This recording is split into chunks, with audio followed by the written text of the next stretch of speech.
Welcome back, everyone, to the architecture track. Up next, we have Craig Walls with modern application configuration in Kubernetes. Remember to click the Slack link on the right. There'll be a Zoom room shared. So thank you very much, Craig, for coming back, and good luck on your presentation. Yeah, thank you. So we're going to talk about modern application configuration in Kubernetes. And before we get started, I have to do this. I have to show you the disclaimer, the safe harbor statement, the thing that says that basically nothing I say in here should be used to enter into a contract or anything like that. It's just for informational purposes. I am not a lawyer, so I'm going to leave it up to you to find someone who can properly interpret the law for you and interpret this disclaimer, but I have to show it anyway, so there you go. So with that said, a little bit about me. Live in Colorado. I enjoy playing board games and pretty much anything Disney related. I'm the author of Spring in Action, Spring Boot in Action, and I'm also just finished up writing a book on building applications for Alexa. I'm a member of the Spring engineering team. I've been a developer on the Spring Cloud Services project, part of the Spring Cloud commercial team for the last several years, and wherein I worked with the commercial version of our configuration server. And more recently, I've been working on this thing called Application Configuration Service for VMware Tanzu, which is something that we're going to talk about a little bit in this session. Okay, so let's talk about configuration.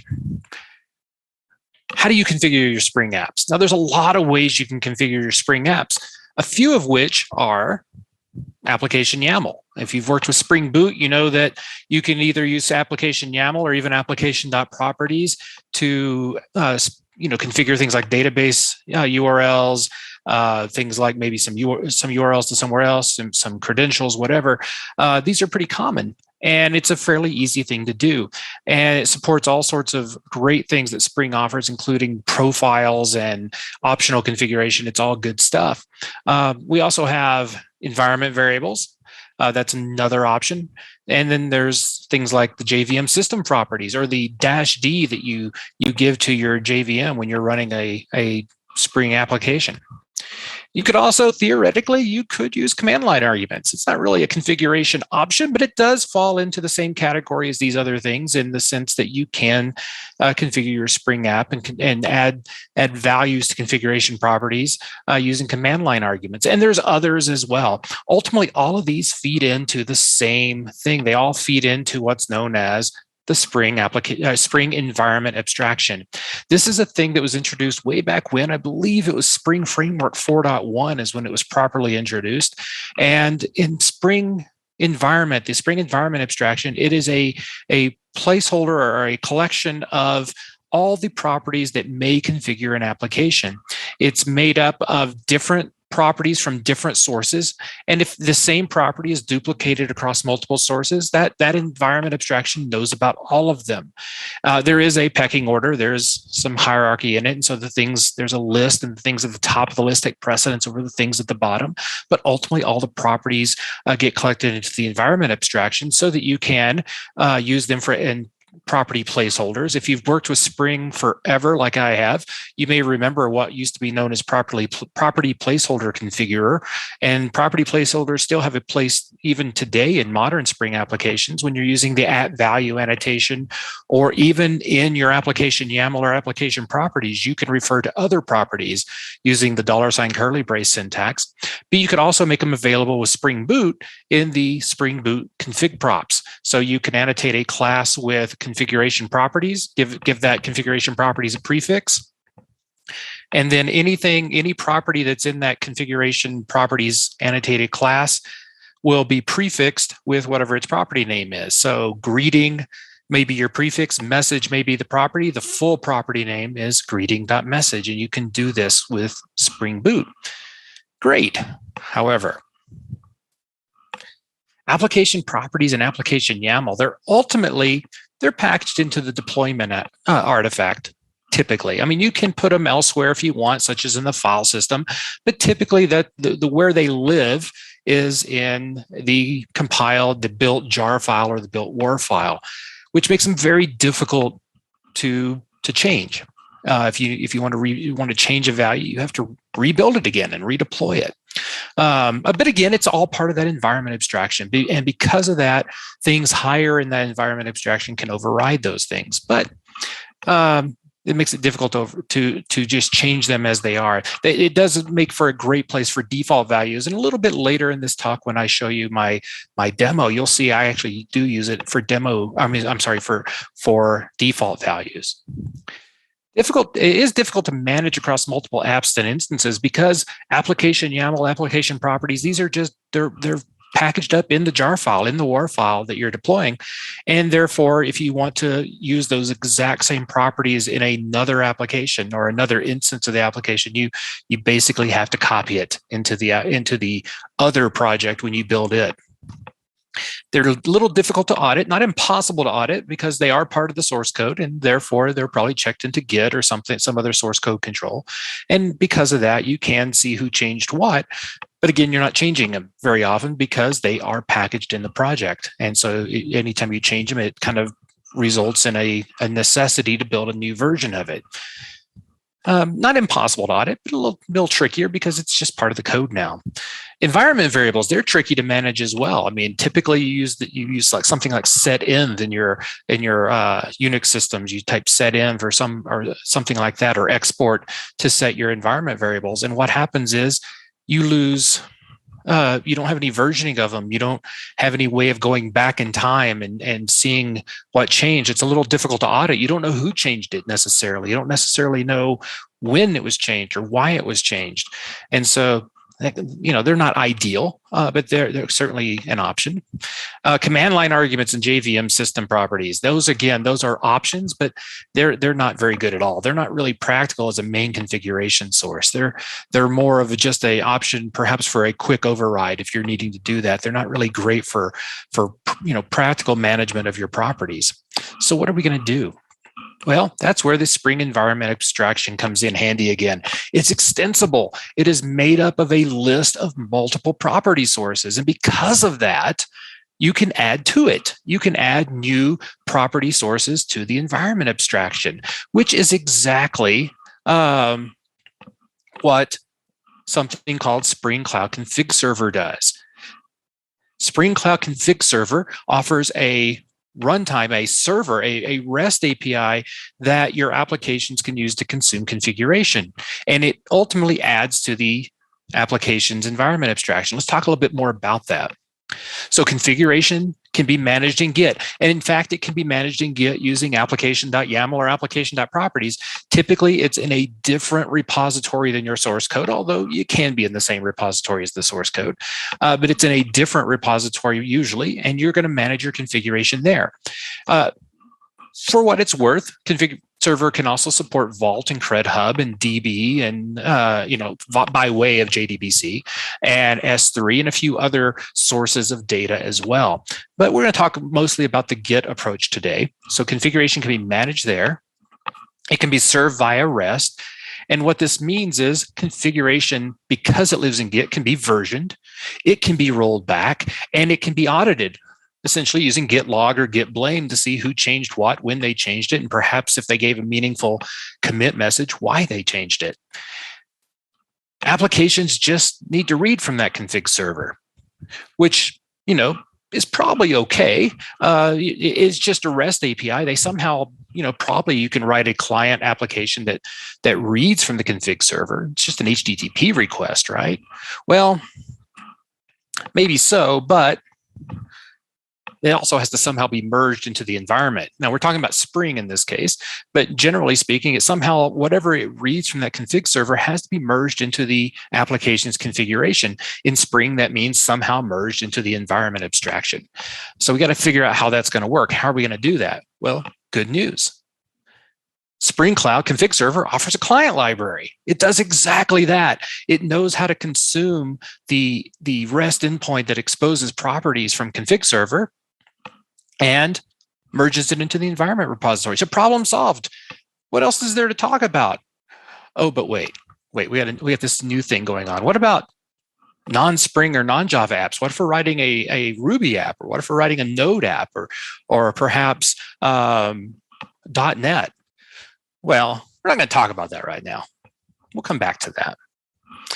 But then came Kubernetes, and Kubernetes made us scratch our head a little bit. And we thought to ourselves, well, we still want to configure things, our applications and whatnot in Kubernetes. Even if, Kubernetes is just a runtime, there's nothing terribly special about it in that regard.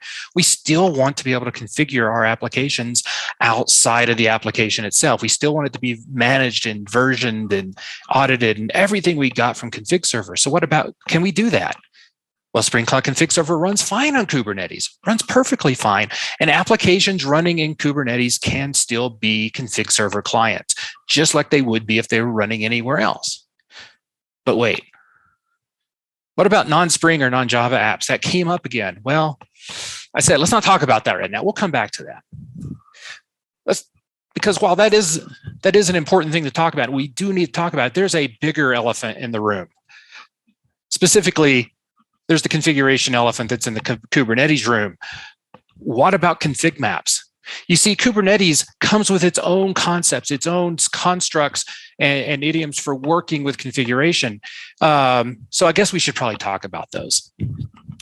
Config maps, they're Kubernetes resources, just like most everything in Kubernetes, it's a resource. They hold configuration data. That configuration data can be consumed as environment variables, or it can be mounted as files in the pod's file system. So great. We also have secrets. Secrets are very much like config maps.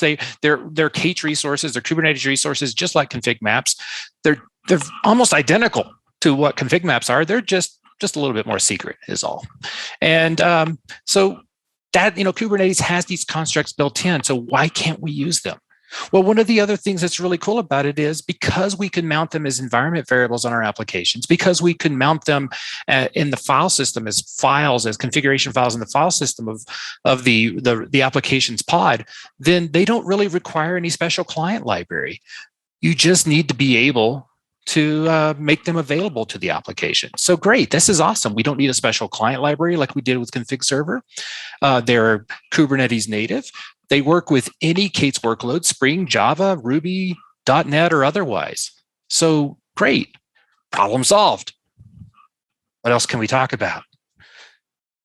But wait. Spring Cloud Config Server is not the same as Config Maps and Secrets. They each have their pros and cons, and it comes down to this. Config Server offers us that central management of properties, usually in a Git repository or elsewhere. They can be versioned, it can be audited, things like that. It probably should be secured, which means we have a little bit of a downside of Spring Cloud Config Server. We have to make sure that we've built security on top of this thing, because we don't want anybody just to go in and start hitting those REST endpoints and reading our secrets.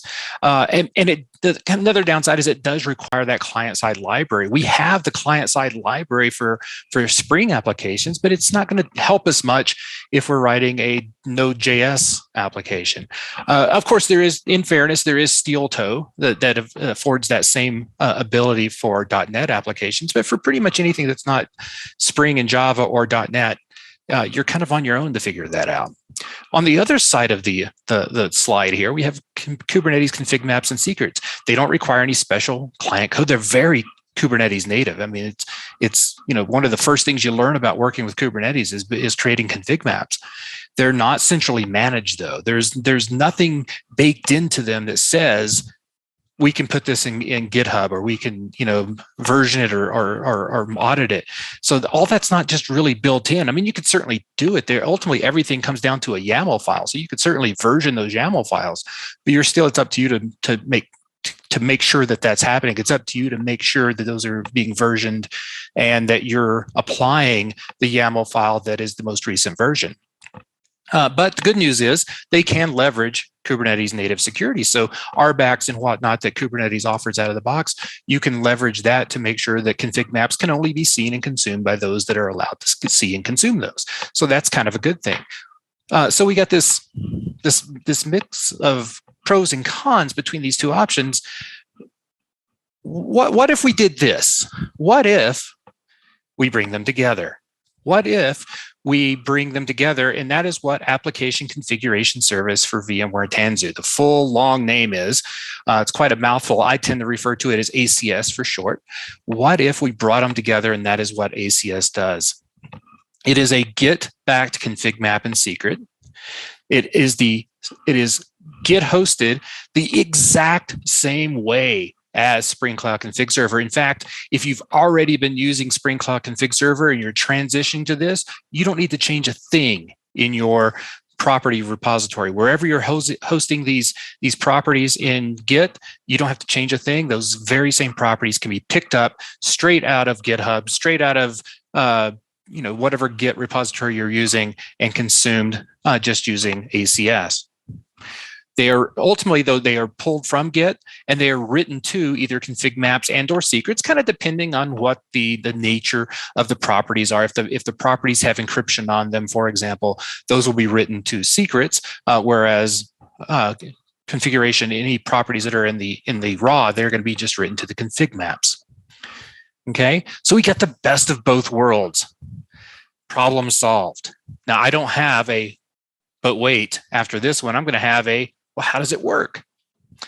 Well, we have two basic resource types that we've created. One is called a configuration source. This defines where the configuration lives. It tells it where in Git, where a Git repository is, where this configuration lives. So it might be a GitHub URL or a GitLab URL. It's going to tell it where it lives. Then we have the configuration slice. It defines a subset of that. So you may have lots and lots of configuration out in that Git repository. The slice is going to take a subset of that and say, we're going to take this set of properties and we're going to make that available. And that slice is defined by basically three parameters: an application name, a profile, and it's not necessarily a Spring profile, but conceptually and the idea comes the same as the Spring profiles, and then a label, either maybe the main branch or some other tag or some other label that you have in your Git repository. You can actually pivot off that as well. So source plus slice gives us a config map and a secret. So good news, let's see it in action. I'm going to show you a quick demo. And to do that, I'm going to move my slides out of the way, and I'm going to quickly, because of time, I'm just going to run through. I've already deployed this thing. It's already running in a Kubernetes cluster on my local machine. I'm going to move this over and just show you quickly a few highlights of this super simple Hello World application. The main thing I want to show you is if you look at the dependencies for it, nowhere in here do you see anything special. It's all, timely for view. It's the configuration processor. It's, dev tools, of course, web, the actuator, but nothing else really special in there. It's just your typical Hello World set of dependencies, that you might use for any Hello World app. And in fact, we have in our configuration, we have a default value of Hello Spring 1 as our greeting.message property. This is being pulled into greeting props by way of the configuration properties annotation. And that is going to be made available to, somehow I didn't open it, so let me open up my Hello controller. My Hello controller is going to be injected with greeting props, and that is going to be written, whatever the value of greeting props is, or the message is, it's going to be written into the model for the view to render. Now I could show you the view, but the view is a little bit, well, it's not that bad. I'll show you the view. It's just using time leaf, and I'm just rendering the message into the output there. Great. Let me show you what it looks like when you run it. I've already pulled it up in a browser. Here you go. I mean, there is some CSS involved that I didn't show you, but it's showing, in fact, Hello Spring 1. It's showing exactly that value that we had before. Great. Okay, so I've already got it running. Let's go introduce a configuration source and a configuration slice. So for that, I have this window here. And actually, before I do that, I'm going to show you what the source and slice configuration looks like, what the YAML looks like. So the source, not a whole lot to see here. The spec basically defines backends, and that can be more than one Git repository in the backend, but I only have one for now. And that is the Spring 1 config that's at Habuma, and the Habuma space, which is mine, out on GitHub. So if I were to go out to GitHub and look at this, you can see that the application.yaml file has a single property greeting message.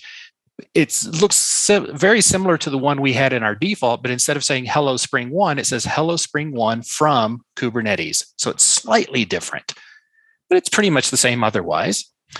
That's what it's going to look like. and that's where we're going to get it from. Now, as far as the configuration slice is concerned, it's simply this. It refers to that configuration source.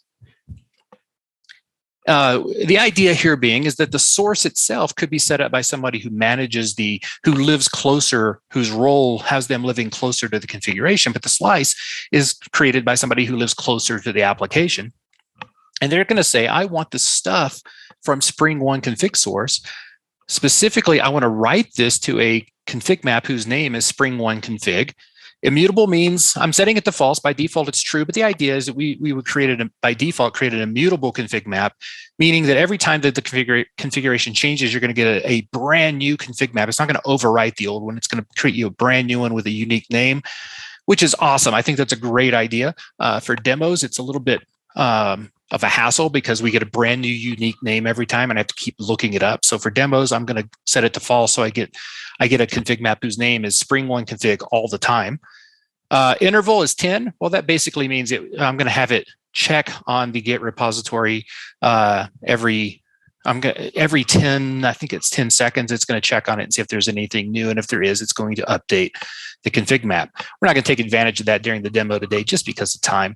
But where it really comes down to is this right here, this content.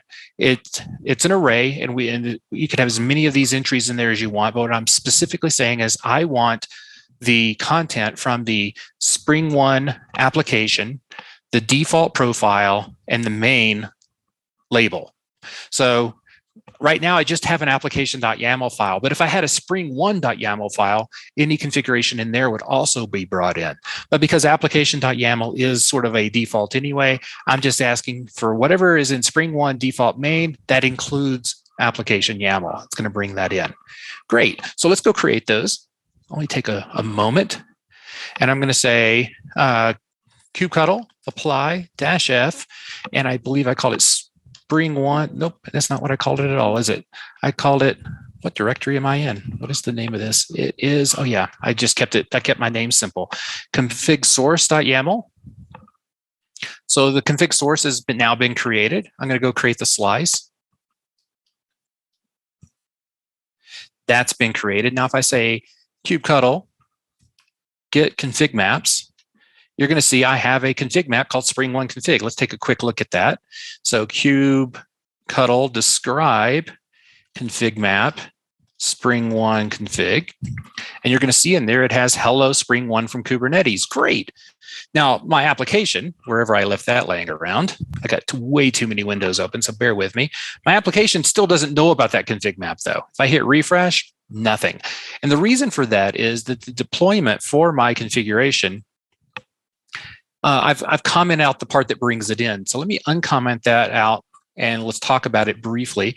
Spring config import is telling it to load from the configuration from the config map, or from the volume mount whose name is Spring One config. Load that into the pod at etc config and load it as a config tree. Long story short, what this means is there is going to be one file for every property. That file's name will be the name of the property. The contents of that file will be the property value. It's just that simple. So in this case, I'm going to have a file at etc config called greeting.message, and inside of that file, the value is going to be hello Spring One from Kubernetes. Down here is where I'm telling it to actually mount that config map. I'm going to mount, this is the name of the config map I'm going to mount. I'm going to mount it at etc config. That's it. So let's give that a shot. I've just saved that. In fact, I saved it while I was talking, and I'm running Scaffold in the background. So Scaffold should have detected that change and should have redeployed already. Therefore, it should have picked up my config map. And when I hit refresh, well, of course, since people are watching, it's going to not work for me. Let me just see. It may still be in the middle of something. That is not what I wanted to see. But hold on. Let me see if I can get a little bit. Oh, there it is. It actually off screen, it just refreshed itself. There we go. I only had one instance of that pod running. I should have had multiples, and that way I would have been a little bit more resilient and not crapped out on me when it was in the middle of updating. But after updating, it did that. It changed the value to hello Spring One from Kubernetes. And if you don't believe me, I can also go to the actuators env endpoint. And well, I don't have the actuator env endpoint enabled. I'm not going to try to do that in front of you. it's sufficient enough to show you that, in fact, it's showing you that. I was hoping to show you that it actually came from the environment endpoint. You should be able to see where it came from that config tree. That configuration I imported is a config tree. But with that said, there's your demo. I only have a brief moment left, so I'm going to use that moment to mention that what I've just shown you is actually part of what's been discussed in several sessions today, including the keynote, Azure Spring Cloud Enterprise tier for with VMware Tanzu.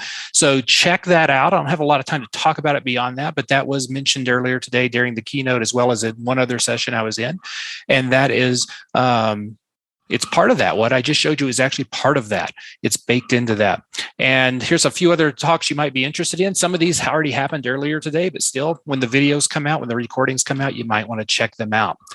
And with that said, I am out of content. I am out of time. It is time for the evening keynote. So I'm going to just stop here and say thank you very much, and I will see you in the QA session. Make sure to go to Slack. And you can see the link to the Zoom, so you can continue to talk with Craig. But also at the same time, right now we have the main stage talk, making new patterns more accessible, with companies like CVS, Hyundai, VMware, Gap, the U.S. Army, and Twilight City. So you're welcome to check out both. And we thank you very much for joining us today. Hope you have a great rest of your conference.